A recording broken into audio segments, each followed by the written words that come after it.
Student from chapter Matter in Our Surrounding, we are going to study about effect of change of pressure.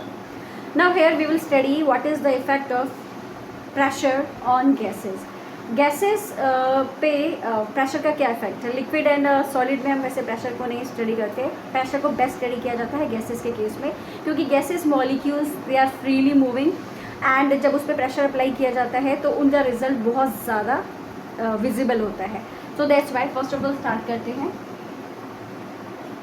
एक container लेते हैं जिसमें हमने piston लगाया हुआ है एंड इस कंटेनर में गैस फिल है. जब हम इस पर प्रेशर अप्लाई करते हैं तो पिस्टन जो है शिफ्ट करता है. पिस्टन नीचे आ गया है as compare to first diagram.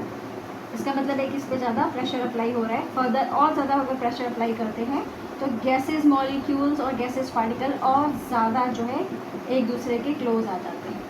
तो इसमें हम देखेंगे कि ऑन अप्लाइंग प्रेशर क्या हो रहा है. Kinetic energy of gases particle decrease करते हैं एंड डिक्रीज करने से फर्दर प्रेशर और इंक्रीज करते हैं तो और ज़्यादा डिक्रीज़ कर जाता है इनका kinetic energy. And forces of attraction भी इंक्रीज़ कर जाता है. वो जितना पास में आ जाते हैं forces of attraction comes into action और एज अ रिजल्ट क्या होता है gases molecule they start binding. तो इसमें क्या हो रहा होता है कि on increasing pressure first thing हो रही है काइनेटिक एनर्जी जो है गैसेस की ये डिक्रीज़ करने लगती है, डिक्रीजेज. एंड सेकेंड थिंग क्या हो रही है फोर्सेस ऑफ अट्रैक्शन जो है forces of attraction comes into forces of attraction increases. Forces of attraction increase करने लगता है. तो these two things are happening on applying pressure और increasing pressure on gas particles. So as a result क्या होता है कि गैस जो है अपना physical state change करती है, convert हो जाती है into liquid. तो gas convert into liquid on applying pressure. पर सिर्फ अकेला प्रेशर ही लिक्विफिकेशन के काम नहीं आता है. लिक्विफाइड होने के लिए दूसरा फैक्टर भी होता है, वो होता है टेम्परेचर को रिड्यूस करना. तो ये इफेक्ट होता है प्रेशर का कि जब प्रेशर बढ़ाते हैं गैसेस पे तो उनकी काइनेटिक एनर्जी डिक्रीज होती है, गैसेस पार्टिकल्स और ज़्यादा क्लोज होते हैं. As a result forces of attraction comes into action. Forces of attraction further increase करने से प्रेशर और ज़्यादा बढ़ता है एंड गैसेस अपना फिजिकल स्टेट कन्वर्ट करते हैं लिक्विड में.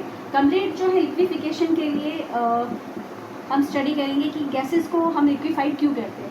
तो लिक्विफाइड करने की प्रोसेस को हम कहते हैं लिक्विफिकेशन ऑफ गैस. गैस को लिक्विड में चेंज करके उनको ट्रांसपोर्ट करते हैं, ट्रांसपोर्ट ईजी हो जाता है. सो फर्स्ट फैक्टर होता है इंक्रीज इन प्रेशर, प्रेशर को इंक्रीज करके. सेकेंड फैक्टर होता है टेम्परेचर को डिक्रीज करना, डिक्रीज इन टेम्परेचर को डिक्रीज करके जो है टेम्परेचर को डिक्रीज करके लिक्विफिकेशन करते हैं. So two factor increase in pressure, decrease in temperature, ये दो फैक्टर अप्लाई करके लिक्विफिकेशन ऑफ गैस किया जाता है. So for example liquefied petroleum gas है तो वो लिक्विफाइड की गई है क्योंकि हमने ये दो फैक्टर से इसको लिक्विफाइड किया है. And another thing is unit क्या है प्रेशर की. यूनिट ऑफ प्रेशर है 1 एटमॉस्फेरिक प्रेशर. सी लेवल पे ये 1 एटमॉस्फेरिक प्रेशर होता है एंड 1 एटमॉस्फेरिक प्रेशर जो है पास्कल के इक्वल होता है. पास्कल जो है एसआई यूनिट है प्रेशर की, that is equal to 1.01 into 10 raise to the power 5 pascal. So ये जो है इतने इक्वल है. पास्कल क्या है, it is SI unit of pressure.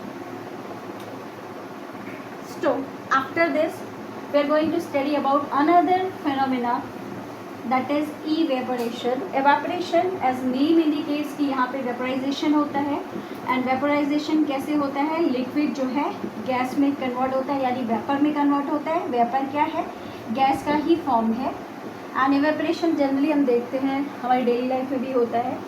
So evaporation क्या है, the phenomena in which liquid is converted into vapor at any given temperature below its boiling point. This is called evaporation. So इसमें क्या हो रहा है, liquid जो है convert हो रहा है वेपर में. ये एक सरफेस फिनोमिना है. सो फर्स्ट थिंग एवापोरेशन क्या है, सरफेस फिनोमिना, सरफेस पे होने वाला फिनोमिना है. एंड सेकेंड थिंग ये जो लिक्विड का वेपर में कन्वर्जन है इसमें ये किसी भी टेम्परेचर पे होता है at any given temperature. Next thing,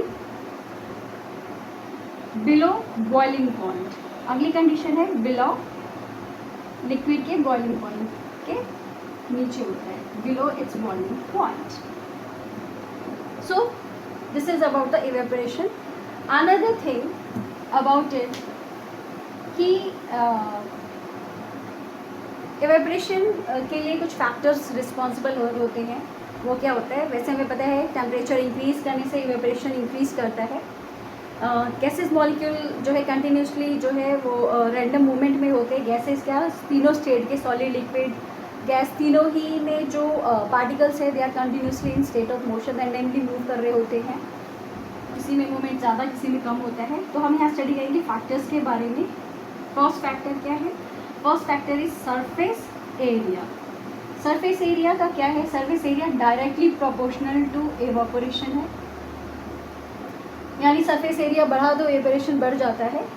and जब हम क्लोथ को ड्राई करते हैं तो उसको जितना ज़्यादा फैलाते हैं, स्प्रेड करते हैं, उतनी जल्दी क्लोथ जो है सूखता है. इसका मतलब जो उसके अंदर का वाटर है, लिक्विड है, वो जल्दी वेपोराइज कर जाता है.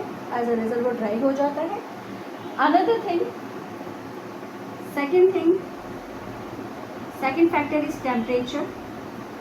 टेम्परेचर का भी क्या है, डायरेक्टली प्रोपोर्शनल है इवेपोरेशन के. टेम्परेचर बढ़ाने से इवेपोरेशन बढ़ जाता है. हम देखते हैं हॉट समर्स में कपड़े जल्दी ड्राई होते हैं क्योंकि टेम्परेचर बढ़ा हुआ होता है. ज़्यादा kinetic energy liquid particles gain करते हैं और वो जो है कन्वर्ट हो जाते हैं गैसेस में, वेपोराइज हो जाते हैं. So they are directly proportional. That's why कि समर्स में हमारे क्लोथ जल्दी ड्राई होते हैं एज़ कम्पेयर टू विंडी और क्लाउडी डे में, क्योंकि वहाँ टेम्परेचर डिफरेंस होता है. तो वो डिफरेंस हमें उनके ड्राई होने में भी दिखता है. तो एवेपोरेशन जो है टेम्परेचर के साथ इंक्रीज करता है, डायरेक्टली प्रोपोर्शनल है. अनदर थर्ड फैक्टर क्या है after surface area and temperature? Third is humidity. Humidity क्या है? It's amount of water vapour present in air. कितना वाटर वेपर एयर में है, दैट इज कॉल्ड ह्यूमिडिटी. तो ह्यूमिडिटी ज़्यादा रेनी सीजन में देखते हैं ज़्यादा से ज़्यादा वाटर वेपर जो है एयर में होता है. एज अ रिजल्ट क्या होता है, क्लोथ्स हमारे ड्राई नहीं होते हैं. एंड ये शो करते हैं कि ये इन्वर्सली प्रोपोर्शनल है. तो ह्यूमिडिटी के लिए इवेपोरेशन इन्वर्सली प्रोपोर्शनल है. अगर ह्यूमिडिटी बढ़ती है इवेपोरेशन कम होता है.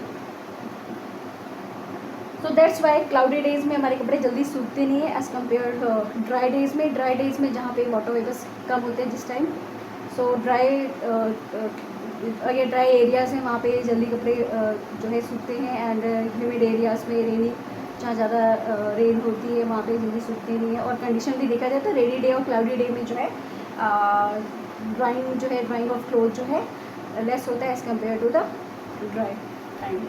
Now next one is about wind speed. Wind की स्पीड का क्या असर है? विंड की स्पीड का डायरेक्टली प्रोपोर्शनल है इवेपोरेशन के. कैसे है इसको स्टडी करेंगे कि जो विंड है हम देखते हैं हमने क्लॉथ जो है स्प्रेड किया हुआ है एंड यहाँ पे इवेपोरेशन हो रहा है. विंड आई, इतने पार्टिकल्स को लेके गई, फिर आई, फिर लेके गई. तो ये जितना एरिया जितनी तेज़ी से जाएगा उतना ज़्यादा ये एरिया अवेलेबल होगा वेपर्स को यहाँ कलेक्ट होने के लिए. फिर वो मूव करके लेके चली जाती है. एज अ रिजल्ट जितनी जल्दी स्पीड होगी उतनी जल्दी जल्दी यहाँ पे इवेपोरेशन होगा, उतनी जल्दी जल्दी यहाँ पे जो वेपर्स हैं जल्दी जल्दी रिमूव होंगे इस पर्टिकुलर एरिया के ऊपर से. एंड फटाफट इवेपोरेशन और मॉलिक्यूल्स बनते जाएंगे. सो विंड स्पीड के डायरेक्टली प्रोपोर्शनल होता है. हम देखते हैं विंडी डे में हमारी क्लॉथ जल्दी ड्राई करते हैं as compare to the normal days. And ये भी देखा जाता है कि फ़ैन में अगर हम कपड़े रखते हैं तो जल्दी ड्राई कर देते हैं क्योंकि विंड होती है, फ़ैन की स्पीड और उसमें विंड हवा एयर ही होती है तो वो स्पीड पे डिपेंड करता है. तो जितना ज़्यादा विंड का स्पीड होता है उतना ज़्यादा इवेपोरेशन होता है. So this is about the evaporation and 4 factors: surface area, temperature, humidity and wind speed. Surface area directly proportional है, जितना ज़्यादा सरफेस एरिया उतना ज़्यादा इवेपोरेशन होगा. टेम्परेचर की भी डायरेक्टली प्रोपोर्शनल है. On increasing temperature evaporation will increase. And what about the humidity? बहुत ज़्यादा ह्यूमिडिटी होगी, इवेपोरेशन कम होगा, इट इज़ डिक्रीजिंग.